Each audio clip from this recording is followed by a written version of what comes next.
What's up guys, it's Dazzle the Man here with another video. I think this may be the first video I'm going to post in 2017, and this video is going to be the top 5 games I've played over 2016. And yeah, some people may agree with me, some may not, but hey, this is my opinion. This is the games I enjoyed to play during the last year. Number 5, we have The Division. The Division was quite good. Personally, I think it was quite good. It kind of flopped a bit because height was a bit too much for the game to handle.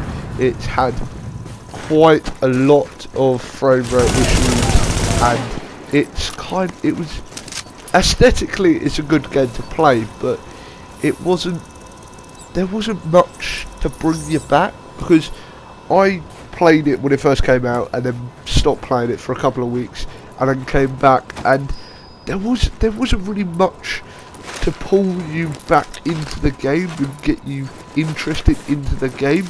So it was kind of like, once you completed the game, like story, you got to the max level, like level 30 or whatever, there isn't really much else that you can do within the game, which is kind of a bit disappointing, seeming that you've kind of, the hype is built around it.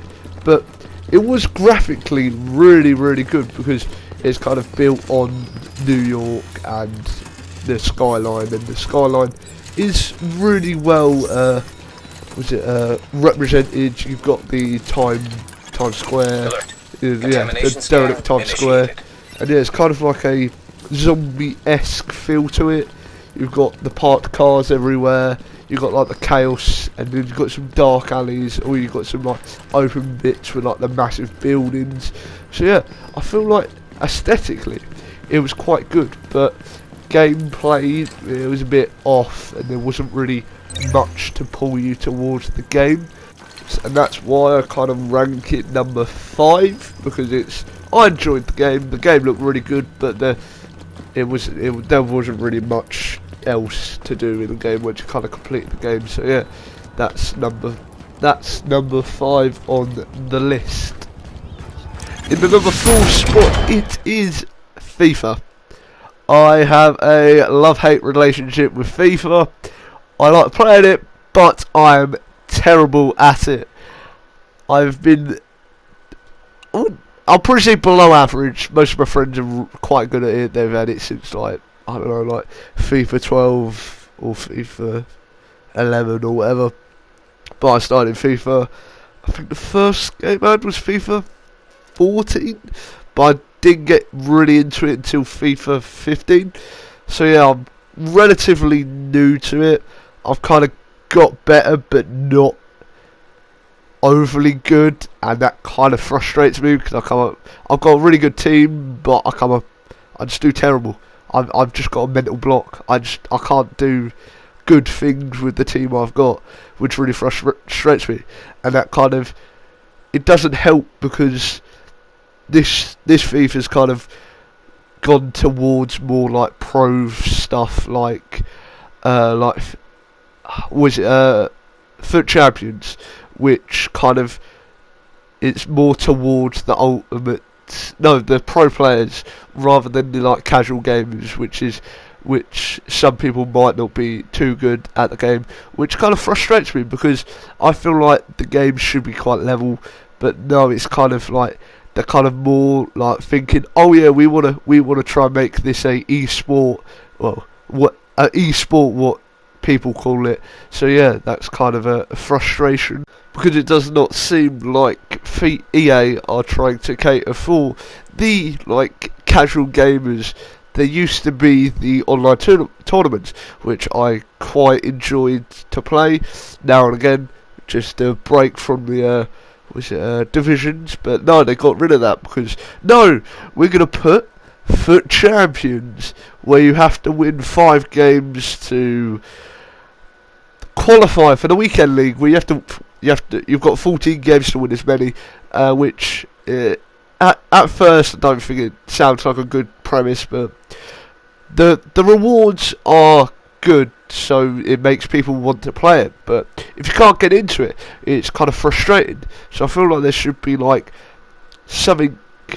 There should be like two tiers of it, like the good people. Well, yeah, like the better than average, and then the average or below should be in like a second tier or whatever, where the prizes may not be as good as like the top tier, but at least you're kind of competing against people similar style, whatever.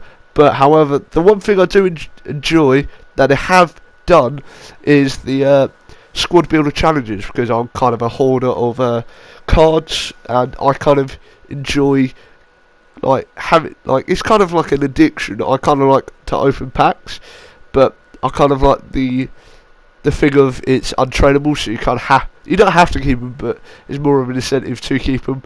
And they're like, the ones I do is like two rare players, so you kind of got a chance of getting someone good, like I did. I packed Aguero in my first pack, which was good, but then I kind of just went downhill, and I probably spent about probably about 100k on the squad build challenges now, so I'm kind of at a loss. So yeah, it's kind of good but bad at the same time. It makes you want to spend more money. So, and for those reasons, that is why it is on the list at number 4.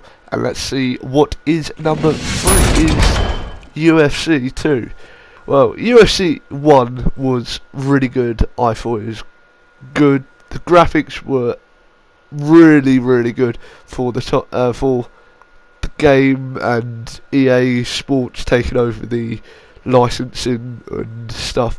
So yeah, I thought to start off with, the first UFC game was quite good. It had the solid base to it, but it could be improved upon quite a bit.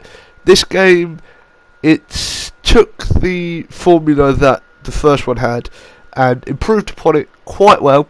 It's improved the ground game to different. It's mapped the transitions to the analog sticks, and I think, if you don't get me wrong, I think they might have changed the submission system, but I'm not too sure about that. So yeah, they're the kind of gameplay aspects.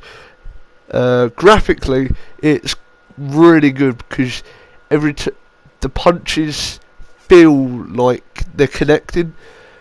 Even when like a really weak punch lands, you can kind of feel the difference in a weak and strong attack, which is kind of good. And you kind of, the fight changes over the course of the round. First off, you start off really fast, like quite a lot of stamina, and then if you throw more and more heavy punches, then you're gonna take more damage, and you can visibly see the difference as the fight goes on. Your fight becomes more tired. They may have bruises on their leg or stomach, or cuts on the head to show to where the damage is, which is kind of good. And also, I like the way that the pacing is changed, because in the first UFC it was good, but there wasn't really much of a difference between playing as a heavyweight as a bantamweight. Bantamweights feel much more quick. The punches aren't as heavy, so you can have quicker combinations, but it will take longer to finish a fight.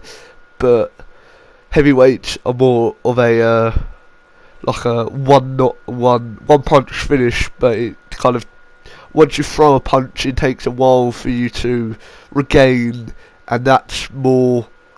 I feel like that makes it more suitable. Well, not suitable, but it just makes it more unique to the like different weight classes, because you kind of have to adapt. Because I personally like to throw quite a lot of punches, so I prefer to go like lightweight or welterweight, one of those, because you've still got the power between like the higher weight and the precision of the lower classes. But however, the one thing I do feel like EA could have done, or should do if they bring out another UFC game, is to introduce the, I think it's showcase, where the showcase mode that they had in the UFC Undisputed 3, where there's like classic matches and you can replay them and you have different criteria to hit, which I really enjoyed because it kind of added replayability back to the game, and yeah, it added replayability back to the game, and you just kind of you get rewards as well. I can't specifically remember. Yeah, no, you got cards if you completed a certain criteria, but if you completed the whole criteria in each round, you got a video clip of the fight, and you had two sides, and if you completed one side, you got the video clip for the fighter in the red corner, and if you completed for the blue corner, you got the video for the fighter in the blue corner. There's no yellow corner. Yeah, but as saying that, they've also introduced the Ultimate Fighter, which it's a bit hit and miss.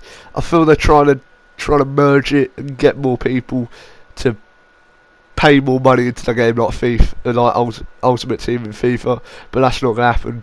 It's kind of more. It's kind of difficult because it's not a team. You don't really build a team around it. It's kind of more just like a individual standpoint, which is kind of difficult to try and make an ultimate team around it. I can understand you can upgrade your movements, but it's kind of a good stepping stone, but it's not the mark they wanted to hit. So yeah, that's why it's been placed, I think, number 3. Yeah, been placed number 3 on the list. Number 2 is, well, people probably say, oh no, it's not out this year, but personally, I found GTA to be quite enjoyable this year. Didn't really play it much last year, but towards the end of 2016, I played quite a lot of it because they've kind of added more into it, and it's just kind of, I feel like I was playing it so much, not much was happening, or not much DLC was happening, so I kind of left it a while, and then I've been playing FIFA and like Call of Duty and stuff like that, but I left it for a while, like about 6 months or whatever, came back to it, and I really did enjoy it because the whole aspect of the game has changed. You've got different alliances, like the latest DLC is like you get like businesses and like COOs and whatever, and yeah, I feel like, and I always like the open world aspect of GTA because I'm kind of really into the the free roam and also the graphical capabilities of this game is very good. I haven't played a game like this. There hasn't been much of a game like this, so it's kind of the reason it's been on this list is because it's kind of a one of a kind, and there hasn't really been that much difference, or it's never staled. It's always got better and better with each lot. And also, I wanted to try and keep the top 5 to 1 to each genre of game. Like you got UFC. Well, actually no. I'll take that back. I've got 2 sport games, but they're kind of different. I kind of got two sport games, but not drastically the same.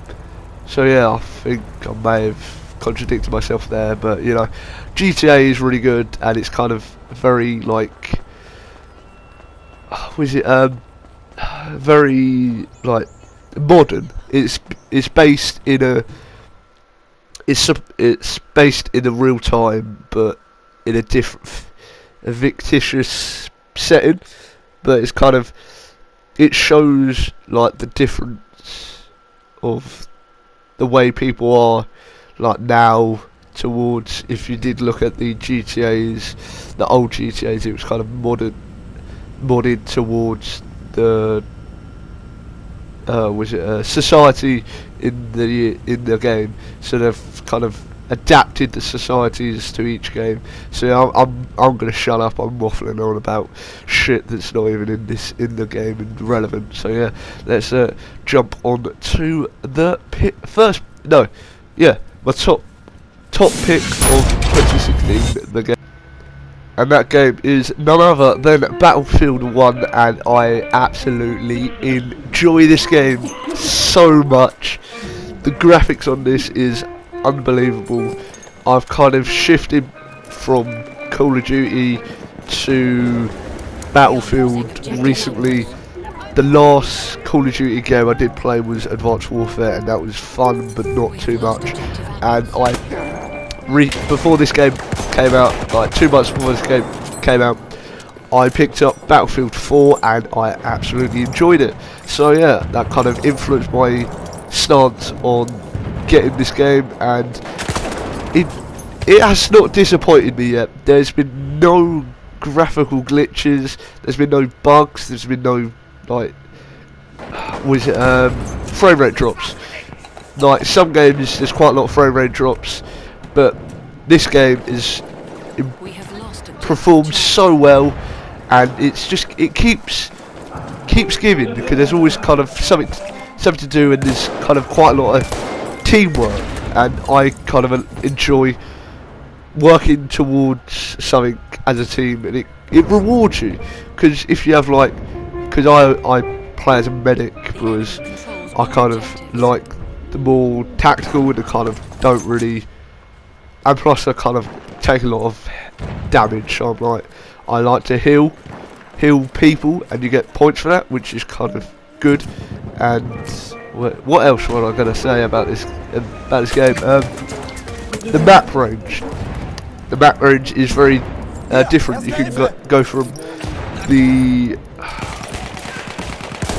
deserts to the I can't remember what the desert map's called, to the mountains of I think this is Monte Grappa, the map's called, which is personally I think one of the best maps for me, because you got the altitude of right at the top of the map to the low, and you can see everything, which is, I think, is really good. And yeah, so that has been the top 5 games that I have enjoyed playing this year. So yeah, hopefully everybody's enjoyed it. If you have, please leave a like, comment, and not possibly, you probably already subscribed anyway. So if you haven't, hit that subscribe button. And yeah, this has been Dazzle the Man, and hope to see you in the next video.